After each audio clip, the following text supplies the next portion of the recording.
ٹڈا اخبار والا۔ اس کہانی کا مرکزی کردار ٹڈا گراس ہوپر بہت دلچسپ ہے۔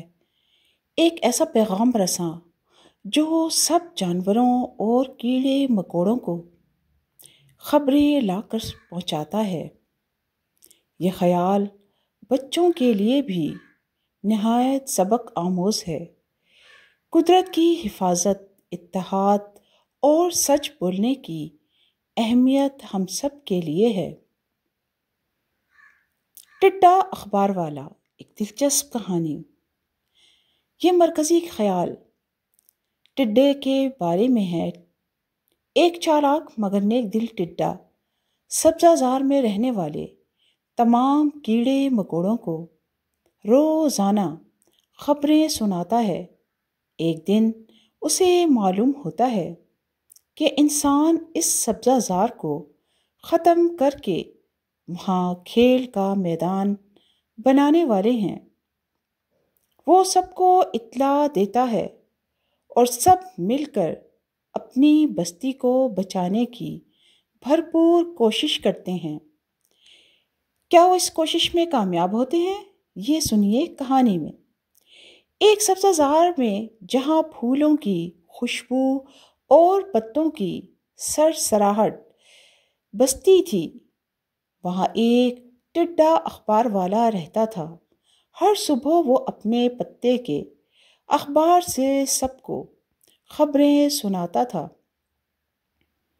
آج کی خاص خبر: تتلیوں کے پر زیادہ رنگین ہو گئے ہیں۔ چیونٹیوں نے نیا گھر بنا لیا ہے۔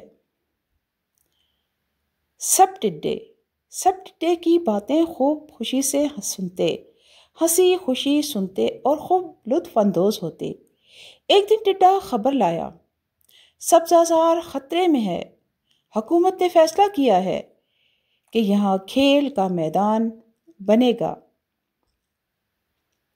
اب یہ خبر سن کر سب جانور خوفزدہ ہو گئے۔ چیونٹی بولی، تم سب مل کر اپنی زمین بچائیں گے۔ ہم سب مل کر اپنی زمین بچائیں گے اور انہیں ایسا نہیں کرنے دیں گے۔ انہوں نے یہ فیصلہ کیا کہ وہ مل جل کر پتوں پر ایک بڑا پیغام لکھیں گے: یہاں ہمارے گھر ہیں، اسے مت مٹاؤ۔ اگلے دن جب مزدور آئے تو انہوں نے وہ پیغام دیکھا اور حیرت سے ایک دوسرے کو دیکھنے لگے۔ پھر ایک چھوٹا بچہ وہاں آیا اور بولا، امی، یہاں تو سب کیڑے رہتے ہیں، انہیں مت نکالیے، انہیں یہاں سے مت جانے دیجیے گا۔ یوں حکومت نے کھیل کا میدان دوسری جگہ بنانے کا فیصلہ کر لیا۔ ٹڈے نے خوشی سے آخری خبر سنائی، جسے سن کر سب بہت خوش ہوئے۔ وہ خبر یہ تھی، ہم جیت گئے، ہمارا سبزہ زار سلامت ہے۔ تو دوستو، اس کہانی کا اخلاقی سبق یہ ہے: چھوٹا ہو یا بڑا، اگر سب ایک ہو جائیں تو اپنا گھر بچا سکتے ہیں۔ قدرت اور ماحول کا خیال رکھنا سب کی برابر کی ذمہ داری ہے۔ ہمیں اس ذمہ داری کو بخوبی نبھانا چاہیے۔ شکریہ۔